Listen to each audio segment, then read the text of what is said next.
Welcome back to CTV News, to finance news now, and some of the world's biggest markets took a massive hit overnight, with the stock exchange being thrown into disarray. Reporter Gordon Finlater spoke to CTV's business reporter Warren Head on what it means for local markets here. All right, Warren, so it's obviously been a very active 48 hours on the stock exchange. I mean, what really kicked this off?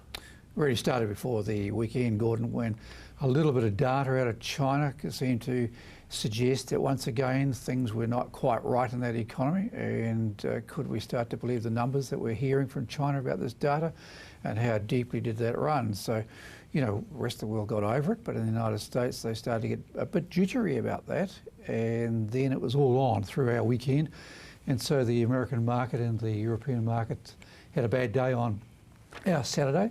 So we woke up on Monday knowing we had to react, and of course we had that big drop on the stock market here on our Monday. So off we trooped to bed last night thinking, well, was this going to be all better and patched up?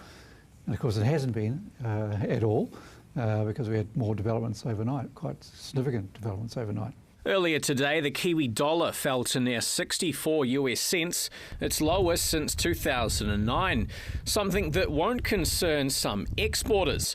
The fall in our dollar may also attract foreign investment. It's like the springs on your car. If you get a bump, it's a shock absorber. It takes the shock, you get something adverse, it tends to fall away, and it certainly dropped. It was down about 2.5, 2.7% at one stage today. It's still not savage because it's been coming back up.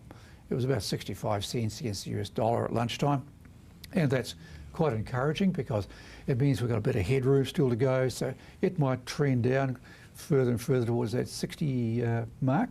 Gets a bit more expensive for international holidays, but it's better for our exporters, but takes the heat out of things at the same time, because what it's also doing is it's discounting the value of our stock market. It means if you're an American investor, you think, hey, I got to get the hell out of here, where do I go? Or Chinese, what's a nice safe haven to go? We look pretty attractive. And so their spending power increases as that currency comes down. So we're going to see that as a little bit of a lifting point for our equity market. And so it works like that. Of course, off to the side, we've got what's happening with dairy, but in the big picture on this market, we've got some fundamentally good things that underpin our strength. And one is that we have a market that yields at a high level compared to the rest of the world. So you buy shares in New Zealand, you get a good dividend return on most stocks, technology stocks excluded because they're in a growth space building up. And while many international markets have taken a hit, there will be winners from the crash. No markets continuously, exponentially go up, but when they come down, it's a great opportunity for some people to get in. And you have to think about who did the buying over the last 48 hours. And you'll find in times to come, it's the big pension funds, the big institutions, the big Kiwi saver funds who have been buying as the prices come off, reducing their cost of entry into stocks and putting them away for the next 10, 15 years. That's who's been buying them.